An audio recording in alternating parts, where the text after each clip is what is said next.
Mamlakatimizning eng mehnatsevar, paxtachilikda, g'allachilikda, turli sohalarda tadbirkorlikda namunali bo'lib kelayotgan tumanlardan biri. Bu albatta bu yerning havosi, suvi, tabiati. Eng muhimi esa tanti va mehnatkash xalqining mehnatlarini samarasi deb bilamiz. Meni o'zim mana gazetada 30 yilga yaqin faoliyatim davomida tumanga qachonki tashrif buyursam doim yaxshi ezgu ishlarni ko'rganman, xursand bo'lganman. Alloh rahmat qilsin, Akbar aka Jamilovdek bir ulug' hokimlar ishlagan davrlarda albatta tuman bizning eng bir sevimli maskanimizga aylanib qolgan. Meni mana shu tumanda bir hurmat qiladigan, doim o'sha qadrini baland tutadigan ajoyib insonlardan biri Sho'rat aka Samadov bo'ladilar. Sho'rat akam bir necha yillar mana tuman hokimining ijtimoiy soha bo'yicha o'rinbosari, tuman xalq ta'limi bo'limining mudiri va tumandagi bir qator rahbarlik vazifalarida ishlagan Sho'rat aka haqida kimdan so'rasangiz bir ajoyib baridil, bari daryo, kamtarin inson sifatida ta'rif beradilar. Bugun biz Narpayga kelib, bir bahor shukuhi, nafasi furib turgan kunlarda Sho'rat aka bilan shu Narpay tumanining salohiyati, uning bir salohiyatli insonlari, bugungi kunda tumanda amalga oshirilayotgan ishlar haqida suhbatlashishni niyat qildik. Sho'rat aka mana 70 yoshni, 66 yoshda 70 yoshni qadrlash arafasida ham mana mehnatda zabardast xalq deputatlari tuman kengashi kotibiyatining mudiri sifatida ham mana bugungi mamlakatimizda olib borayotgan islohotlarni eng o'sha peshqadam yetakchisi sifatida xalqqa xizmat qilyapti. Hamisha el-yurt tashvishi bilan yashayapti. Shu bugun ham biz suhbatimizdan avval Sho'rat akani xalq qabulxonasida mana 4 soat odamlar bilan bir dardli suhbatlarini, ularning dardini tinglab o'tirgan suhbatlarni ko'rib yana ham bir xursand bo'ldik. Albatta shunday yoshlarni hammamizga nasib etsin va shu yoshlarda xalqqa xizmat qilib berish nasib qilsin. Sho'rat aka marhamat, endi bir o'zingiz bir so'zlab bersangiz bizga tuman haqida. Orif aka katta rahmat. Eng avvalo xush kelibsiz yana bir marta Narpay zaminiga. Qarang, sizni kelishingizga bugun tumanimizda juda katta umumxalq Navro'z bayramini nishonlashga shu kunga to'g'ri keldi. Qadamlaringizga hasonat bo'lsin, xush kelibsiz. Endi albatta Narpay haqida qisqacha ta'rif berdingiz. Narpay tumani azaldan buyuk ma'rifatparvar insonlar, ziyolilar yurti. Qolaversa bizni tumanimizda endi eng avvalo mana shu buyuk baxshimiz Islom Shoir Nazorovsiz tasavvur qilib bo'lmaydi. Mana shu inson Narpay farzandi, uning o'g'illari Ziyodulla Baxshi Islomov, u kishi ham O'zbekiston xalq baxshilari, Alloh rahmat qilsin ekanlarini ham mana bugungi kunda mana shu Narpay adabiy muhitida ularning o'rni tutgan o'rni nihoyatda beqiyos. Qolaversa Narpay xalqini mana shu azaldan dehqonchilikka bir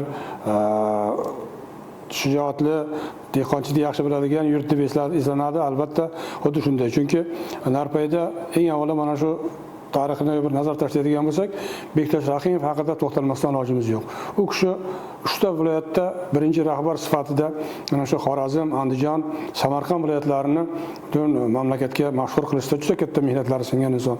Bugungi kunda u kishini mana biz 2 yil oldin 100 yillik yubileyini nishonladik. U kishiga byust o'rnatdik. Chunki shunga arziydigan inson. Qolaversa, keyingi yillarda Narpayda davrog'ini olamga tarqatishda bir qator insonlar mehnat qilib o'tdi, rahbarlik qilib o'tdi. Ayniqsa shulardan biri Hasan Narbekov Normurodov, hammamiz yaxshi bilamiz, ustozimiz, joylari jannatda bo'lsin. Keyingi oxirgi paytlari viloyat rayonlar jamg'armasini boshqardi kishi. Bizning tumanimizda 4 yil birinchi rahbar sifatida tumanni ijtimoiy iqtisodiy rivojlantirishda juda katta mehnatlar singan kishi. Qolaversa, men mana shu o'zimning faoliyatim davomida 10 ta hokim, birinchi kotiblar bilan ishlaganman. Qolaversa mana yuqorida aytganingizdek Akbar Jamilov shu dehqonchilikda piri desak ham bo'ladi. Mana shu insonni Narpayda metod degan tushuncha respublikaga singdi, chunki paxtachilik, g'allachilikda o'zini o'rnini topdi va boshqa tumanlarga, boshqa viloyatlardagi tumanlarga o'rnak bo'ldi, mash'al bo'ldi. Albatta buni ortida hammasi xalqimizda bir kishi. Qolaversa mana shu daromad orqasidan xalqimizning farovonligi, yaxshi kunlari bo'lishi, to'ylari bo'lishi albatta mehnatning orqasidan. Xalqimiz xuddi shunday bir mard, tanti, mehnatkash, mehnatdan qochmaydigan insonlar. Albatta Narpay tarixiga ko'z tashlaganimizda, nazar tashlaganimizda mana shu Islom Shoirda izdoshlarida mana bugungi kunda Toshkent adabiy muhitida, respublikada ijod qilayotgan Zulfiya Mo'minova mana shu Narpay farzandi, Otayor Nahangi, bularni albatta eslashimiz kerak. Qolaversa mana keyingi avlodlar bugungi o'sib kelayotgan yosh avlodlarimiz ham albatta shularga o'rnak olgan holda shularda yo'riqlaridan yurib kam bo'lmayapti. Tuman 235 mingga yaqin aholimiz bor. Yani hozirgi paytda dehqonchilik bilan bir qatorda sanoat kirib keldi tumanga. Sanoat tashkilotlari juda jadal taraqqiy etyapti. Odamlarimizni ish bilan band qilish masalasi, kambag'allikdan xoli qilish masalalari hozir kun tartibida birinchi masala bo'lib turibdi.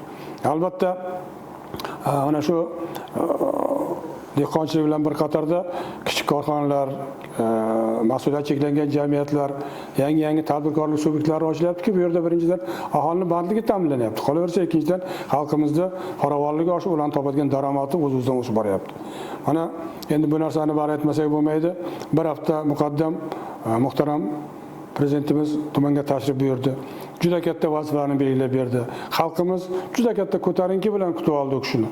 Ana 2,5 soat davomida yig'ilish qilib, nafaqat Narpay, qo'shni Paxtachi, Kattaqo'rg'on shahar, Kattaqo'rg'on tumanlari bo'yicha ham alohida topshiriqlarni berdi va eng asosiysi mana shu xalqimizga juda bir yengillik bo'ladigan 100 gektarlik sanoat zonasini tashkil qilish masalalari va boshqa masalalar bo'yicha u kishi masalani yechimi bilan, mablag'i bilan berib, mana Narpayda eng chekka hudud bo'lsa ham yuqori darajaga ko'tarish uchun o'zini aniq tavsiyalarni, aniq ko'rsatmalarni berib o'tdi. Biz bundan juda xursand bo'ldik, ruhlandik. Xalqimizning kayfiyati yaxshi. Endi albatta biz ham shunga munosib bo'lish haqida o'ylayapmiz. Hozir dasturlarni tuzib ishni boshlayapmiz. Albatta mana bu ishlarni amalga oshirishda men rahbarlik qilayotgan tumanimizda saylangan 25 nafar deputatimiz, tuman deputatlari, ular 53 ta mahalladan saylangan o'zining okruglaridan ma'lum ishlarni amalga oshiryapti. Xalqimizning dardini eshitib, ularning dardiga sherik bo'lyapti. Ularning dardini yechish, og'irini yengil qilish masalalarida ancha-muncha ishlarni amalga oshiryapmiz. Albatta bu yerda bitta narsani Orbaga aytib o'tish bilan to'g'ri keladi. Mana shu Narpay namunasi degan fikrda biz yaqinda butun 15 ta shahar, tuman kotibiyat mudirlari, deputatlar kelib o'rganib ketdi bizda. Bu nimadan iborat? Shu xalqning muammolarini biz deputatlar orqali aniqladik. Yanvar oyida deputatlarimiz saylovchilar bilan uchrashuvda katta kontingentni yig'ib o'zining okrugida qani nima masalalar bor, nima og'riqli muammolar bor, hammasini aniqlashtirib oldik. Kattasidan kichigigacha. Bu masalalarni olib keldikda biz umumlashtirdik. Mana umumlashtirganimiz natijasida bir 100 dan ziyod muammo elektr masalasida, 100 dan ziyod muammo ichimlik suvi masalasida, yana qanchadir muammo tabiiy gaz bilan ta'minlash yoki gaz balon bilan ta'minlash, maktab, ijtimoiy sohalar, bog'cha, qishloq vrachlik punktlarining moddiy texnika bazalari, obodonlashtirish infratuzilma, asfaltlash, yo'laklar qurish va hokazo masalalar bo'yicha aniqlab olib keldikda biz sessiyada masalani ko'rib chiqdik. Maqsad nima? Endi mana hozir shunda ijro organi tumanimiz hokimi bevosita ham deputatimiz, ham ijro organi rahbari sifatida biz har chorakda mana hozir choragimiz yaqinlanyapti. Ertaga aprel oyida biz mana birinchi chorak bo'yicha o'sha muammolarni birinchi chorakda qanchasini hal qilamiz, ikkinchi chorakda va yil yakuni bo'yicha aniqlangan muammolarni 70-80% yechimini topishga kiramiz. Albatta muammolar tugamaydi, biz ishgandan keyin ikkinchi kelib chiqaradi. Mana shu masalada bu narsani deputat aniqladi. Deputat hal qildi degan masala bo'ladi. Ijro organi rahbari shu masalani qo'yyapti. Biz mablag'ni ajratib beramiz, tashkilotlar, lekin deputatning nomidan masala ketadi degan fikrni qilyapti. Albatta bu deputatlar bizning nufuzini oshiryapti, ularning bir shijoatini oshiryapti. O'z-o'zidan ular ham shu ko'proq xalq ichiga borib, ularning muammolarini, dardlarini eshitib hal qilyapti. Albatta Narpay zamini haqida gapirganda, Narpay xalqi haqida gapirganda biz hech qachon haqqimiz yo'qki boshqa bir qo'shni tumanlardan kam bo'lishga. Birinchidan tumanimizdan buyuk Ipak yo'li o'tgan. Qolaversa temir yo'l bizdan o'tgan. M37 trassasi bizdan o'tgan. Bizda dehqonchiligimizda xalqimizni tomorqasini ta'minlaydigan Kattaqo'rg'on suv omboridan keladigan Narpay kanalimiz bor. Qolaversa tabiiy zaharlarga boy Qoratog'imiz bor. Pastda daryomiz oqyapti. Nima kamimiz bor? Biz hech qanday masalada Narpay birovdan orqada bo'lishga haqqi ham yo'q, huquqi ham yo'q. Mana shu masalalarning hammasini jamul-jam qilgan holda mana hozir Toshkentdan ham mehmonlar kelib ishlayapti, bugun ham, kecha ham bayram kunlari bo'lsa ham mana kechagi Navro'zlar, mana hasharlar juda chiroyli o'tdi. Endi albatta biz mana shu hurmatli prezidentimiz belgilab bergan vazifalarni bajarib, u kishini oldidan Narpay xalqi bir so'zli, oriyatli xalq ekanligini asoslab isbotlab berishimiz kerak. Buni haqiqiy mehnatimiz bilan, bilimimiz bilan, shijoatimiz bilan asoslab berishimiz kerak. Albatta Narpay xalqi bunga qodir, ajoyib yoshlarimiz bor, bilimli yoshlarimiz bor. Mana bitta misolni aytishimiz mumkin. Mana shu yil o'quv yili yakuni bo'yicha oliy ta'limga qamrov bo'yicha Narpay tumani viloyatda 3-o'rinni egalladi. 34,5% bitiruvchilarimiz davlat oliy ta'lim muassasalariga o'qishga qabul qilindi. Endi xususiy ta'lim muassasasining 80% o'quvchilarimiz qabul qilindi. Demak, aytmoqchimanki, yigitlarimiz, yoshlarimiz o'sha bilimga intilyapti.